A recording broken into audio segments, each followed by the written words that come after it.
Welcome to Voices in Leadership, live streamed worldwide from the Leadership Studio at the Harvard T.H. Chan School of Public Health. I'm Dean Michelle Williams. The goal of Voices is to highlight the experiences of leaders confronting major public health frontiers and to better understand effective leadership and how it can affect change. I hope you find this program engaging and informative. Thank you for joining us. Good afternoon and welcome to our audience here in the studio and to our viewers online around the globe. I'm Erik Anderson. I'm the director of Voices in Leadership. This series focuses on lessons of effective leadership to create positive change in public health. We're broadcasting from the Leadership Studio, where the programs and related content have received over 4 million views to date and counting. Today, we host a discussion entitled Lessons in Leadership, a conversation with Juan Manuel Santos. In June 2010, Juan Manuel Santos was elected as President of the Republic of Colombia. Just days after he took office, he publicly announced that his government was working on a peace process with the FARC. He was re-elected in 2014 with a government plan based on 3 pillars: peace, equity, and education. The Norwegian Nobel Committee awarded him the Nobel Peace Prize in 2016 for his resolute efforts to bring the armed conflict to an end. The committee added that the distinction, quote, is a tribute to the Colombian people who, despite great hardships and abuses, have not given up hope of a just peace. Prior to serving as president, Santos was Colombia's first foreign trade minister. He also served as finance minister and national defense minister. In 2018, Santos launched the Compass Foundation, which will channel the funds from his Nobel Peace Prize to aid in the reparations process of the victims of the Colombian armed conflict. Currently, President Santos is serving as an Angelopoulos Fellow here at Harvard University. Before I turn this discussion over to our moderator, Professor Marica Castro, please join me in welcoming President Juan Manuel Santos to the Voices in Leadership series at the Harvard T.H. Chan School of Public Health. Thank you. Good afternoon, everyone, and good afternoon, President Santos. It's a privilege and an honor for me to be interviewing you today. I was born and raised in Latin America, and I'm a big fan of your leadership in Colombia, and it's a pleasure to have you here joining us today.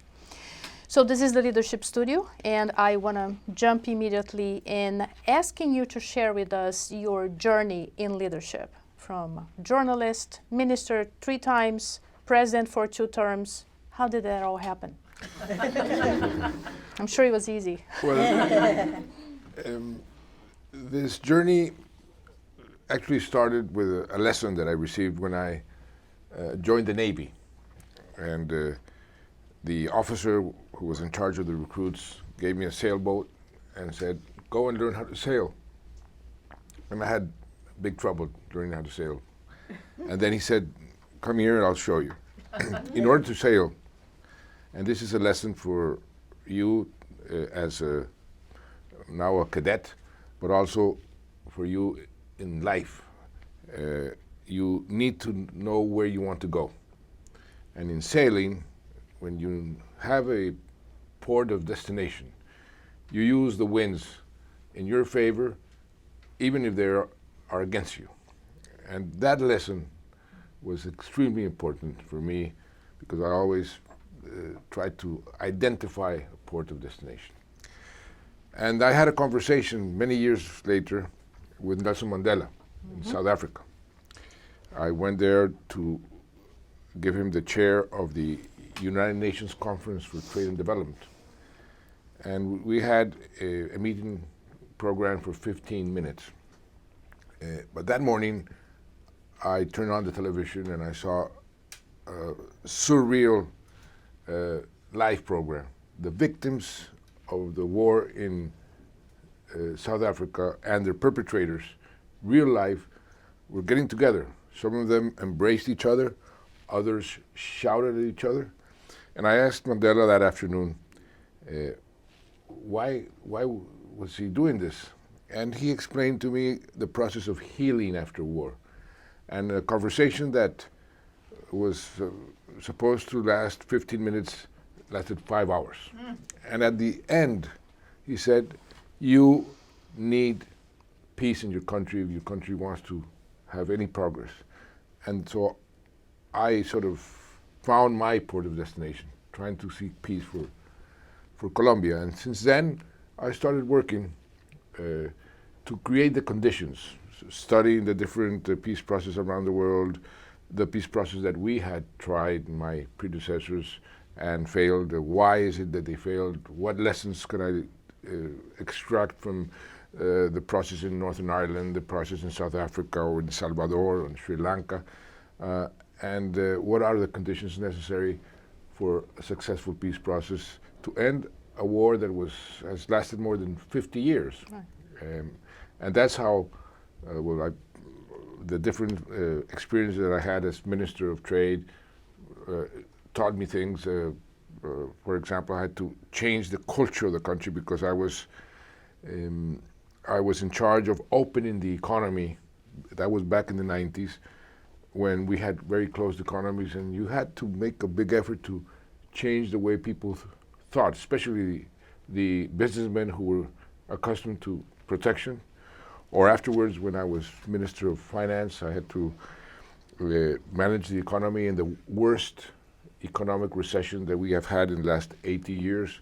That was also a tremendous experience in order to try to explain people why things had to be done that were unpopular.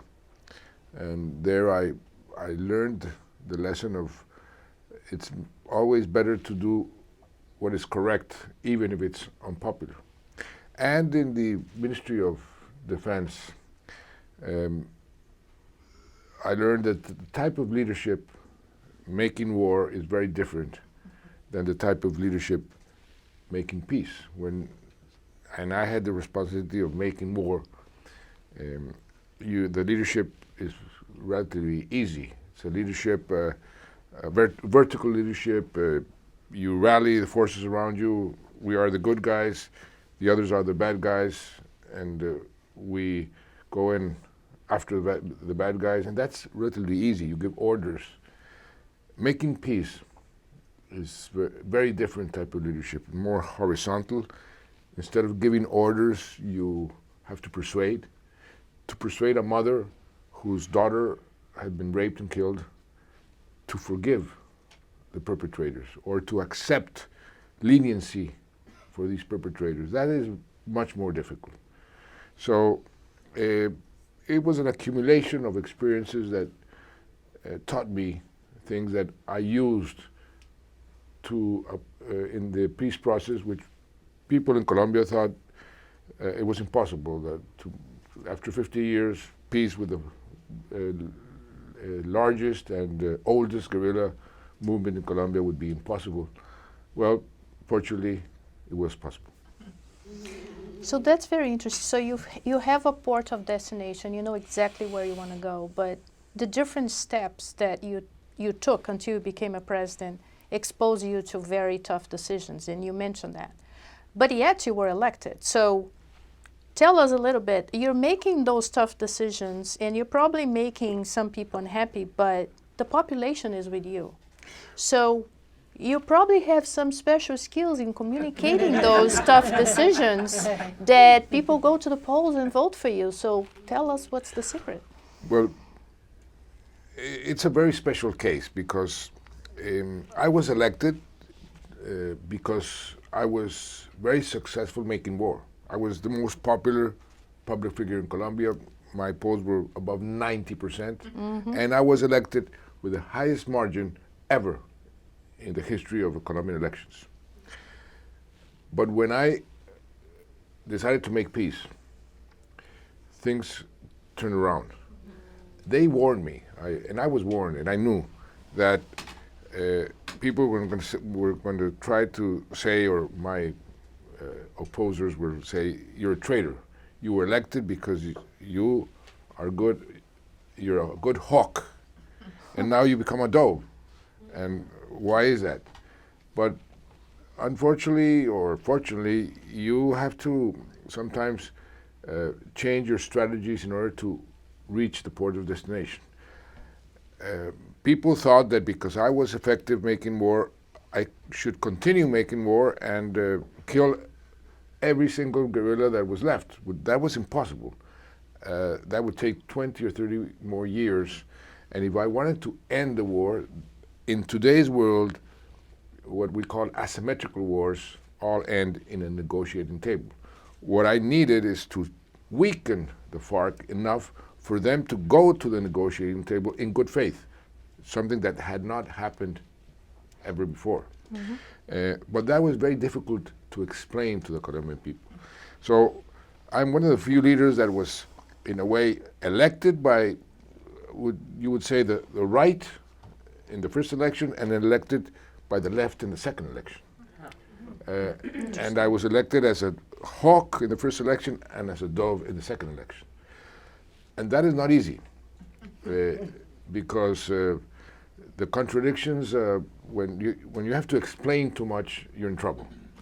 And I had to explain a lot of why I did it and why I was negotiated and why I was sitting with my former enemies, which I then transformed into my adversaries. This was a very, very important lesson that a general gave me when I was appointed Minister of Defense. He said, you're going to lead the country in the war against the FARC, but I know that you want peace. And so treat the FARC not as your enemies, because you destroy your enemies. Treat them as your adversaries. You beat your adversaries, but you are going to have to live with them for the rest of your life. So they're human beings, and humanize the war. That was a very important lesson, because that's what I did. I told my soldiers when I was Minister of Defense, instead of, we had a terrible method of measuring the effectiveness of the officers, which was the body count, the one that the US used in Vietnam, was a terrible way to wage war. And so I changed that. And I told the soldiers, I'm going to start measuring by the amount of people from the FARC that give up their arms and go back to their families. And we started doing advertising campaigns, which even won many international prizes, like putting in the river light bulbs, colored light bulbs, with messages from the mothers and fathers of the guerrillas to their sons to come back. And that had a tremendous effect. And the soldiers were proud then of not showing bodies, but showing, I have these people who are going back to their families. So we managed to humanize the war, and that gave our army much more legitimacy, because they had respect from the communities, protecting the human rights of the people. And so that changed quite a bit the way the war was waged. And when we came to have the peace negotiations, the army, for the first time, became an ally in the negotiations. And that was very important, that was crucial for the success of the negotiation. Did that also change how people that thought you changed sides, did they become your supporters then? For example, the victims. In today's world, and this is the first peace process that is negotiated under the umbrella of something called the Rome Statute. This is an international treaty that gave life, for example, to the International Criminal Court and to something called transitional justice. It's a different type of justice that is applied precisely to facilitate peace processes. Well, I thought that the victims were going to be the most radical in opposing any kind of leniency for the perpetrators, because they were the victims. But I was very wrong, and they gave me a lesson in life. They were the most generous.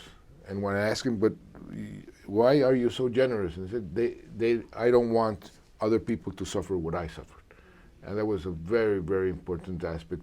So the victims became my best allies when I thought that they were going to be my best adversaries, political adversaries in the peace process. So you had a destination, a port of destination, but you didn't quite know how those things were going to unfold, No. apparently. You always have to take risks. Right. You always have to sort of break ice. There is a famous songwriter and a singer, Juan Manuel Santos, which has a phrase in Spanish: "Se hace camino al andar." You sort of design your own path while Right. you go forward. Right. And that's many times what you have to do in complex processes like a peace process in Colombia after 50 years of war. Yeah. So this entire peace process that gave you a Nobel Prize to recognize it is just one of the things you've done. So you opened the economy, you made access to health a constitutional right. Brazil did it first, but that's okay. So, I mean, the list is long. So personally, to you, what's the most important legacy of your leadership that you gave to Colombia, or to the region for that matter? Well, besides the peace, we made efforts to put education on top of our priorities. For the first time in Colombian history, education was the number one in our budget. The way a government expresses its priorities is through the budget. And so for the last 5 years, education has been number one, way above defense, security, and the rest of the sectors in the budget, because I think this is the most important investment that any country can make to have a better future. It's not very profitable in the short run from the political point of view, because you cannot inaugurate what you're doing in education like you can inaugurate a road or a bridge, but it's the most important investment. That on the one hand. I think another thing that I did which was quite innovative. I had a teacher at Harvard and at the London School of Economics. His name is Amartya Sen. He was economic laureate also, the peace laureate. And I called him when I got elected. And he was in Oxford, and I said, "Professor Sen, I want to apply the way you approach the fight against poverty," which was quite different from the traditional approach that the World Bank and the IMF and our countries, Latin America and Africa, had followed. And he said, "Oh, how interesting. Could you come?" And so I took the precision plane and flew to Oxford. And we set up sort of a program to apply what he calls, and it's called today, a multidimensional index to fight poverty, which is, instead of measuring poverty by how much you earn, you measure poverty of what basic needs do you have satisfied or not. And you concentrate in those needs that you do not have satisfied, family per family. And Colombia can be proud of being the country in Latin America that has reduced poverty in relative terms more, and extreme poverty and inequality more than other countries in Latin America, because of the application of this new methodology. And why was it so effective? Because it gave the government, it gave me a much clearer situation where I could invest, where it told me where should I invest the social expenditure that would have highest impact on fighting poverty. So, for example, if what I needed to graduate each family from poverty was housing, then in that sector I invested in housing. But maybe it's access to an education system. In that sector, I invested in that. So you had a way of investing your public money with a high return in social terms. Very interesting. So you launched a foundation, Compass, and the 3 pillars of the foundation are fighting poverty, Yes. peace, Yes. but climate change. Yes. So I guess there are 2 questions here. You didn't put education as one of the pillars of the foundation. No. So let's address that first. Let's leave the climate I'll ask in a minute. So what made you choose those 3 pillars and not bring education, which was one of the main things you also did during your presidency? Well, because I think education is transversal, and part of the work that the foundation is doing right now is educating leaders, grassroots leaders, but educating them to be much better leaders, to fight poverty in their communities, and to reconcile with the environment. This is why did I choose the environment? Well, when I became president, I had to confront the worst niña phenomenon ever. I had to manage the country that was flooded for more than 2.5 years. More than 3.5 million people were displaced. We are a very vulnerable country in terms of the effect of climate change. In my tenure, I had to manage the worst niña and the worst niño phenomenon, which was completely the contrary. Yeah. No rain for many, many months, and we are a very rich country, like your country, Brazil, in terms of biodiversity. We are proud and say we are the richest country in terms of the concentration of biodiversity in the world, and we had to protect that. And so we also had a president that did not believe in climate change. So we recreated the environmental ministry, and also set very ambitious objectives of protecting areas from mining or agriculture, and protecting not only areas but wetlands and marine fauna and flora. And I received a country with roughly 12 million hectares protected, and I gave to my successor a country with 43 million hectares protected. But I think we have to do a lot more. Still, you have deforestation in the Amazon, which is causing terrible problems. And so I thought that a work on this area that I truly believe that's one of the big challenges of the world. If you ask me what I think is going to be the worst problem for the world in the future, maybe a nuclear war, which I hope will never happen, but climate change, which is already happening. There we have to do a much bigger effort. Yeah, that's music to my ears and to everybody's, I'm sure.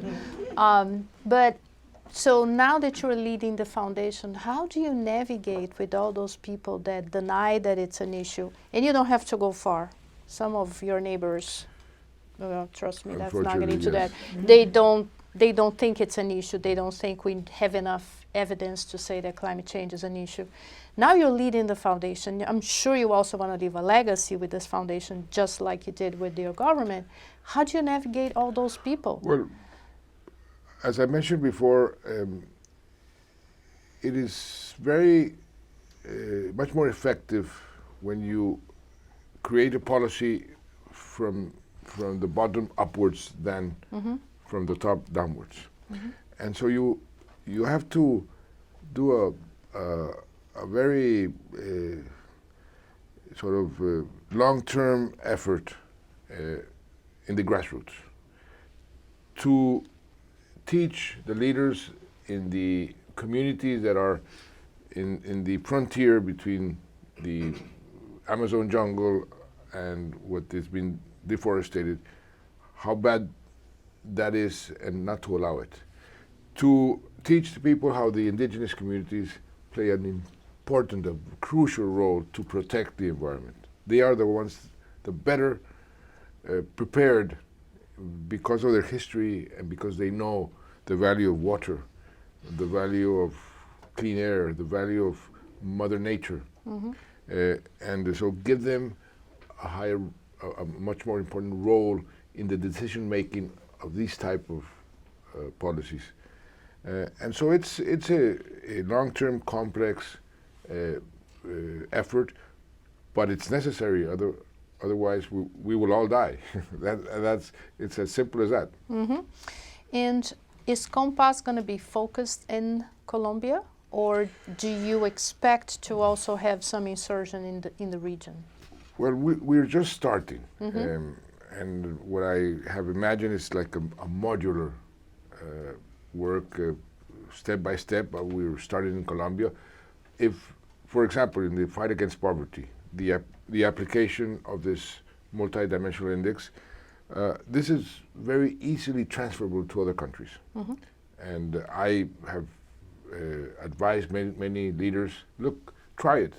It's very, very simple, and you're going to see the benefits very fast. And there already, Colombia was the first country with Bhutan. Do you remember the gross national happiness? Yes, they are the happiest country in the world. Well, he was in a way inspired by Amartya Sen also. And I met the Prime Minister of Bhutan who started that just some weeks ago. But now there's more than 60 countries in the world that are interested or starting to apply. Mm-hmm. So we would like to help those countries that how to do it, because it also has a logistical, internal, good governance aspect of the policy to work. Mm-hmm. Well, we're going to be following what Compass does for sure and see how we can model some of that.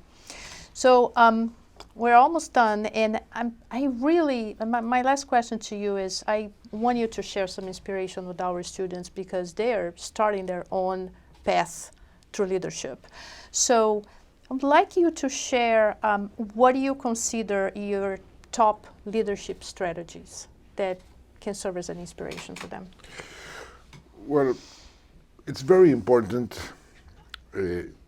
to be able to understand the concerns of the people you lead, how they feel, their problems, if they're hurt, share that sentiment, and that is called empathy. Mm-hmm. And you need to develop empathy no matter what type of people you're going to lead. If it's a country, for the citizens. If it's the army, the soldiers. If it's an industry, the workers. Mm-hmm. But to lead, you have to be able to internalize the concerns of the people you lead. So empathy is very important. You need to have what very many famous leaders describe as a mother of virtues. Courage. Courage to take decisions. Courage to do what is correct and not what is popular. This is very important. Mm-hmm. Leaders who follow public opinion usually are not good leaders. Leaders who lead public opinion, who make decisions that at the beginning are not understood but are the correct decisions. Those are the leaders that can make a difference. And so don't be afraid to be unpopular or to swim against the current.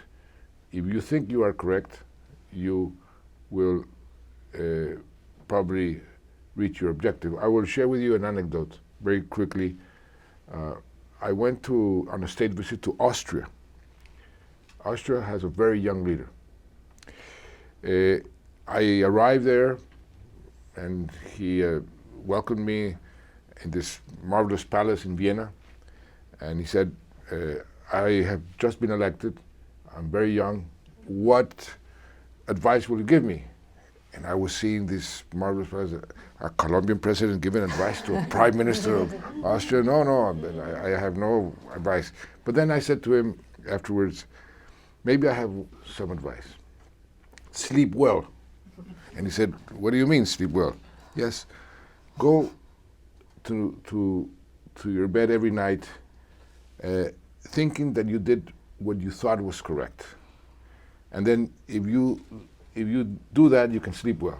If you go to bed thinking that you did something that might be popular, but you didn't think is correct, you're not going to sleep well.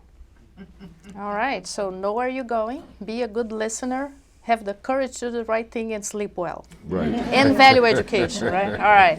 All right, President Santos, I am delighted and grateful you could be here with us today, sharing your vision on leadership, but particularly inspiring all of us. I can only hope that some leaders in Latin America could get inspired by you. We don't have to name them, but thank you so very much, President Santos, and thank you all. Thank you very much.